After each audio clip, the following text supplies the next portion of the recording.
My sister-in-law stole the names of all my miscarried babies and used them for her kids, then poisoned my prenatal vitamins to cause another miscarriage. She actually thinks I'm not going to ruin her life right now. What's the sweetest revenge you've ever tasted? Raw dogging my enemy's brother. For years I was infertile, but not just any infertile. I was the false hope infertile. You see, I had had 3 miscarriages, all in the second trimester. Luckily, everyone was really supportive, except for my sister-in-law, that is, because the first time I cried in her lap, she stroked my hair and told me she would always be there for me. She told me that when my niece, her baby, was born, I would be her godmother. I even started to consider her as one of my closest friends. Fast forward 2 weeks later to her baby shower. That's where she announced her baby's name. As soon as she said it, bile rose in my throat. It was Faye, the exact same name as my unborn daughter. Well, it's not like you were going to use it, was all she said when I confronted her, all while squealing like a pig being lit on fire. Her words felt like daggers. When my husband came over to ask what was going on, I told him, but instead of getting mad, he just laughed. Well, men can be pretty clueless sometimes. So I waited until we were in the car ride home to re-explain the situation. And my husband was the love of my life, but he was also passive due to growing up as the scapegoat of their family, the type to get robbed on the street and apologize for not having more money to give. That's just how she is, honey, he said with a sigh. So I told myself that at least my unborn daughter's name could live on in someone else's baby, and focused on increasing my fertility by being a healthy Pilates princess. But it never worked. A year and a half later, another baby died in my womb. A few weeks later, I was standing in an aisle of Walgreens when I saw it. My sister-in-law had made a post to commemorate her second son. The caption read, "Welcome baby James. Thanks to Emma, my name, for the name inspiration.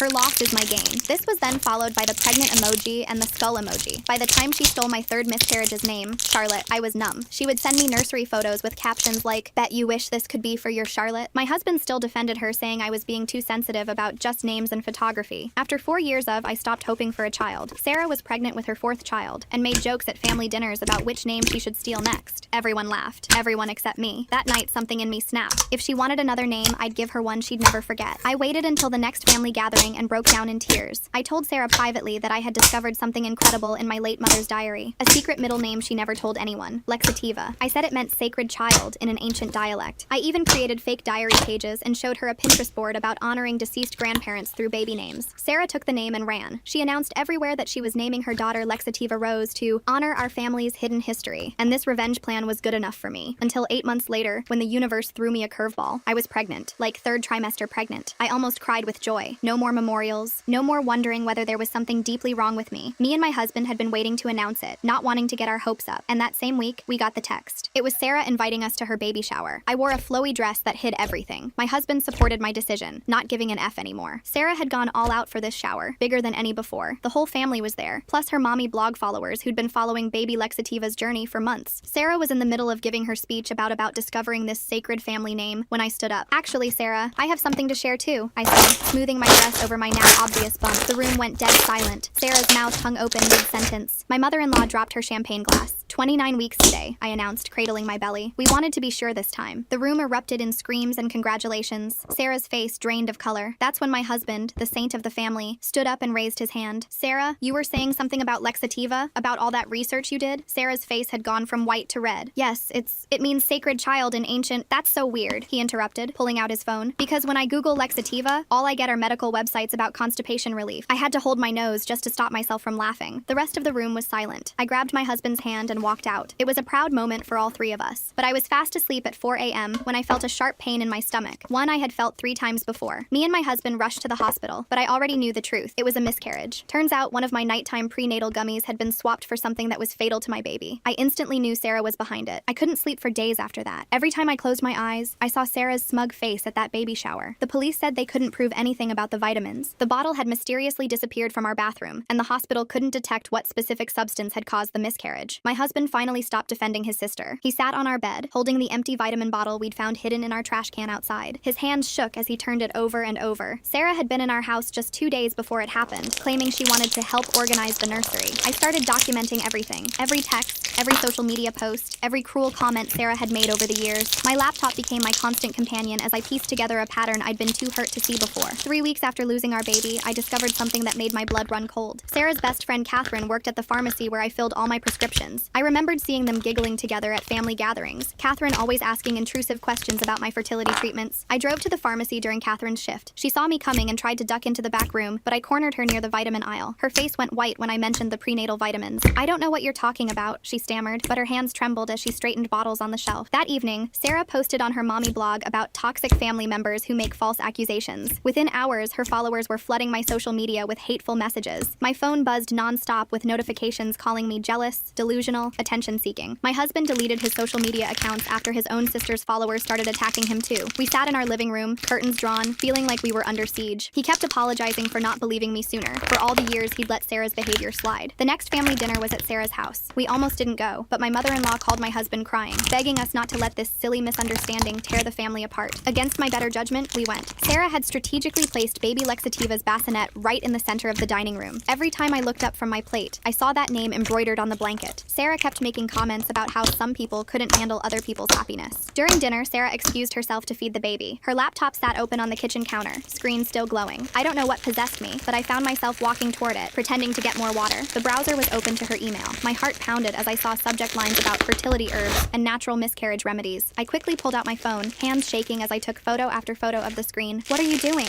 Sarah's voice cut through the air like a knife. I spun around, phone still in my hand. She lunged for it, but I pulled back. We struggled in her kitchen, her nails digging into my wrist as she tried to grab my phone. "Give it to me," she hissed, but I held tight. My husband heard the commotion and rushed in. For the first time in his life, he saw his sister's mask completely off. Her face was twisted with rage, nothing like the sweet persona she usually wore. "She's trying to steal my phone." Sarah quickly switched tactics, tears suddenly appearing. "She's gone crazy, just like I told you all." But my husband had already seen the scratches on my wrist, the wild look in his sister's eyes. He stepped between us, and for once, he didn't take her side. "We're leaving," I said quietly, taking my hand. Sarah's tears dried instantly. "Fine. Run away like always, but everyone's going to know the truth about her." We drove home in silence, my wrist throbbing where she'd scratched me. I showed my husband the photos I'd managed to take. His face grew paler with each image. The next morning, Sarah's mommy blog featured a long post about dealing with mentally unstable family members. She claimed I'd attacked her in her own home, that I'd been faking my pregnancies for attention all along. She even posted a photo of herself with a small bruise on her arm, though I'd never touched her. Her followers ate it up. Comments poured in about how strong she was, how terrible it must be to have such a toxic sister-in-law. Some even started a hashtag, Justice for Sarah. My mother-in-law called within hours. "You need to apologize," she said, not even asking for my side of the story. "This has gone too far. Sarah's considering filing a restraining order." "She poisoned my baby!" I couldn't help but shout. "Don't be ridiculous," my mother-in-law snapped. "Sarah would never do something like that. You're clearly having some kind of breakdown. Maybe you should get help." My husband took the phone from me. "Mom, you didn't see what happened. Sarah attacked Emma, not the other way around." "Oh, please," his mother scoffed. "You always take her side now." Sarah sent me the security footage from her kitchen. It clearly shows Emma snooping through her personal computer. My heart sank. Of course, Sarah had edited the footage to exclude our struggle, to make me look like the aggressor. My husband argued with his mother for a few more minutes before hanging up in frustration. Over the next few days, the situation escalated beyond anything I could have imagined. Sarah filed a report with Child Protective Services, claiming I was mentally unstable and shouldn't be allowed to adopt children. She'd discovered we'd started the adoption process months ago, before our last pregnancy. The social worker who came to our house was professional, but clearly influenced by the concerns that had been raised. Apparently, Sarah's mommy blog followers had been calling the adoption agency, sending emails about my dangerous behavior. "We've received over 50 complaints," the social worker explained, flipping through her folder. "While we have to investigate all claims, I want you to know that organized campaigns like this usually indicate someone has an agenda. We provided character references, medical records showing my mental health was fine, everything we could think of, but the damage was done. The adoption agency put our application on hold pending the investigation." I sobbed in my husband's arms that night. Sarah hadn't just stolen my baby's names, she was trying to steal any chance I had at motherhood. The next morning brought fresh hell. Sarah had posted screenshots of my snooping on her laptop, conveniently cropping out everything that showed her research into miscarriage-inducing herbs. Her followers were calling me a criminal, demanding I be arrested for invasion of privacy. My husband and I sat at our kitchen table, surrounded by printed emails from the adoption agency. Each one detailed another concerned citizen who'd contacted them about my supposed mental instability. The language was eerily similar across dozens of messages, clearly coordinated. Catherine called me that afternoon. Her voice shook as she whispered into the phone. "Meet me at the park on Elm Street. Come alone. I need to tell you something." My husband wanted to come with me, but I knew Catherine would bolt if she saw him. I found her sitting on a bench near the playground, nervously watching mothers push their children on swings. "I can't do this anymore," she said as soon as I sat down. "Sarah's gone too far. The vitamins, she made me switch them. Said it was just harmless herbs to help with your anxiety." My hands clenched into fists. "You knew what they were." Catherine's eyes filled with tears. "She had dirt on me. I've been skimming pills from the pharmacy, just anxiety meds for myself, nothing serious. But she found out somehow and threatened to report me unless I helped her." I pulled out my phone to record, but Catherine grabbed my wrist. "No recording.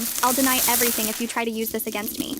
I wanted wanted you to know I'm sorry, and to warn you, she's not done. What do you mean she's not done? Catherine glanced around nervously. She's been stealing your mail, has copies of all your adoption paperwork. She knows which agency you're using, who your caseworker is, everything. My blood ran cold. We'd been wondering why some of our mail seemed to go missing. Catherine stood to leave, but I grabbed her arm. You have to tell someone. The police, the adoption agency, anyone. She yanked away from me. I can't lose my job. I have kids too. She hurried away, leaving me alone on the bench. That evening, my husband installed security cameras around our house. We changed all our locks and had our mail forwarded to a post office box. It felt like we were preparing for war. Sarah's next move came at Thanksgiving dinner. The whole family gathered at my mother-in-law's house, tension thick enough to cut with a knife. Sarah arrived late, making a grand entrance with all 4 of her children dressed in matching outfits. During dinner, she kept making pointed comments about people who can't let go of the past and the importance of mental health treatment. My husband's jaw clenched tighter with each jab, but he stayed silent. Then, as we were clearing dessert plates, Sarah stood up and clinked her wine glass. I have an announcement. The room fell silent. Sarah's hand moved to her stomach in that familiar gesture I'd made so many times before. We're expecting again, and I've already chosen the perfect name. My mother-in-law gasped with delight. Oh, Sarah, how wonderful. Yes, Sarah continued, her eyes locked on mine. If it's a girl, we're naming her Margaret, after Emma's dear departed mother. The room spun. My mother had died just 6 months ago, her name the last sacred thing I had left. I stood so quickly my chair toppled backward. You wouldn't dare, I whispered. Sarah's smile was pure venom. Why not? It's such a beautiful name, and someone should use it since you clearly can't. My husband was on his feet now too. That's enough, Sarah. You've crossed every line. Have I? Sarah's voice rose to a shriek. She's the one who broke into my computer. She's the one spreading lies about me. I'm just trying to honor family traditions. By stealing the names of dead babies?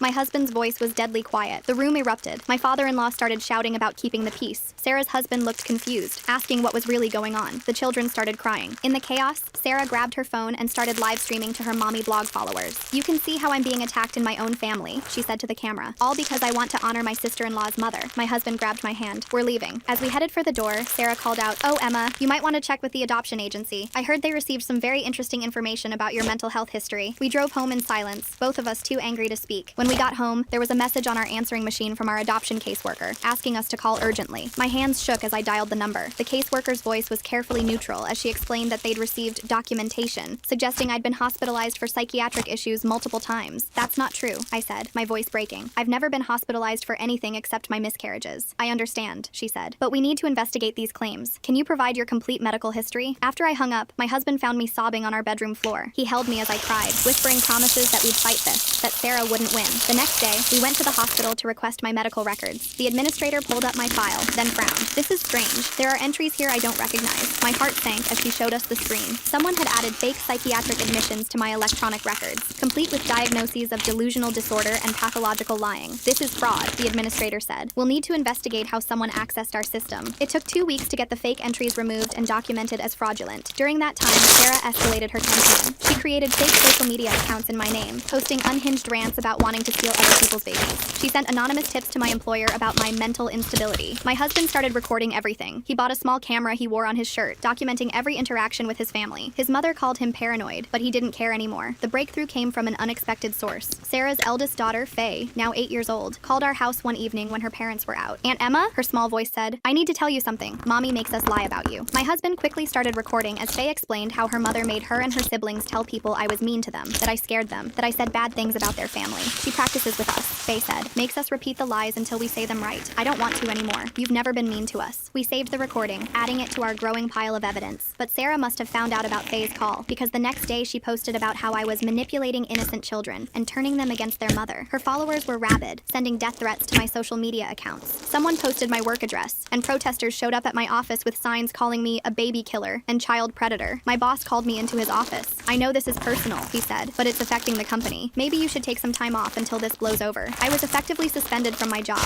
Sarah had managed to destroy my reputation, my career prospects, and my chance at adoption.